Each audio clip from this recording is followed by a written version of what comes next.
दोस्तों मिसाल के तौर पे समझिए कि मैं कोई बड़ी कंपनी में काम करता था और मुझे वहां से पहले सैलरी मिलती थी, पर अब कुछ सालों से मुझे वहां से मुआवजा नहीं मिल रहा था।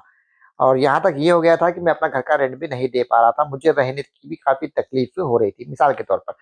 अब ये समझिए कि मैं उस कंपनी से इस्तीफा देना चाहता हूँ और मैं वहां पर इस्तीफा दे भी दिया। इस्तीफा देने के बाद मैं दूसरी जगह जो जॉब नहीं कर सकता था, क्योंकि वो कंपनी काफी बड़ी थी, इस वजह से मैं अपना ही कुछ छोटा मोटा कुछ काम वगैरह कर सकता था। पर मैं फिर भी अपने घर वालों के सामने उस कंपनी की काफी तारीफ करता हूँ कि कंपनी काफी अच्छी है, काफी अच्छी बात करती है, काफी अच्छा काम करती है।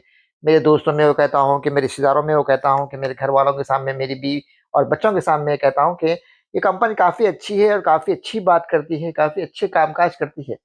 तो सोचिए कि सभी लोग मुझसे ये पूछेंगे कि आपको जब सब अच्छी थे, तो आप उस कंपनी में आपको डबल सैलरी होना चाहिए था, फिर आप उस कंपनी को छोड़े क्यों?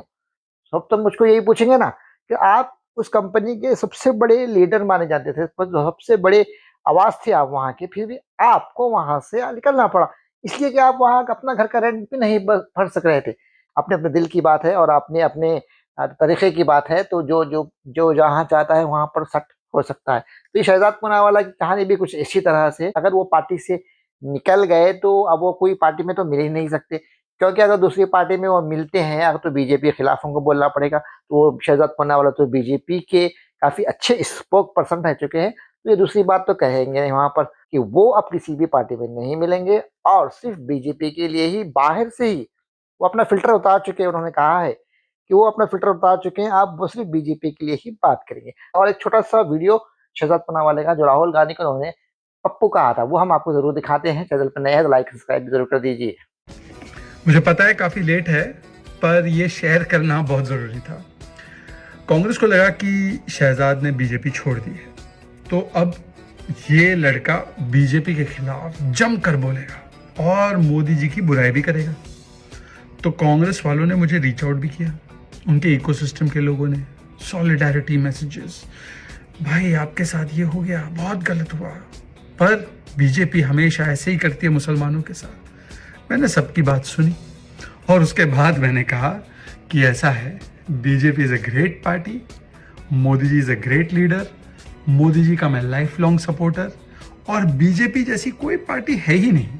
आई love BJP and I will continue to love BJP. और मैंने कहा कि राहुल गांधी को मैं जिंदगी में कभी प्रधानमंत्री बनने नहीं दूंगा, क्योंकि राहुल गांधी पप्पू था, पप्पू है और पप्पू रहेगा।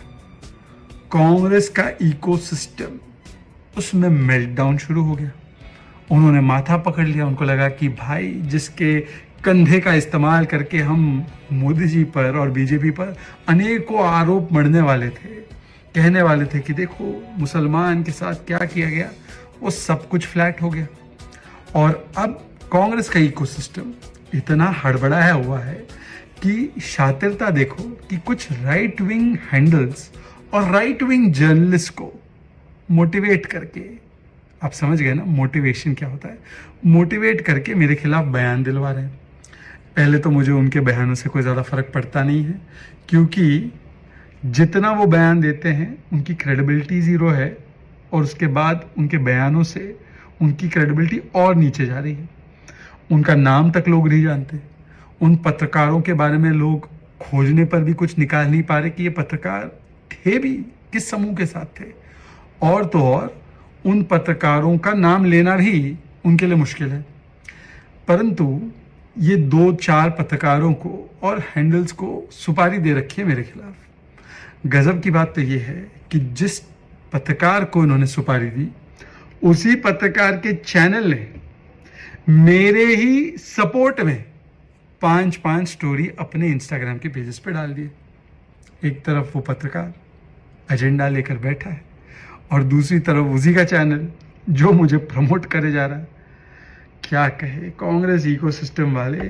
पर मैं आपको एक बात कहता हूँ, मेरा फिल्टर उतर चुका है, अब कोई फिल्टर नहीं बाकी है। राहुल गांधी, आपको हम देश के प्रधानमंत्री नहीं बनने देंगे, ना आप 29 में, ना 34 में, ना 39 में, कभी नहीं बनेंगे इस देश के प्रधानमंत्री राहुल गांधी।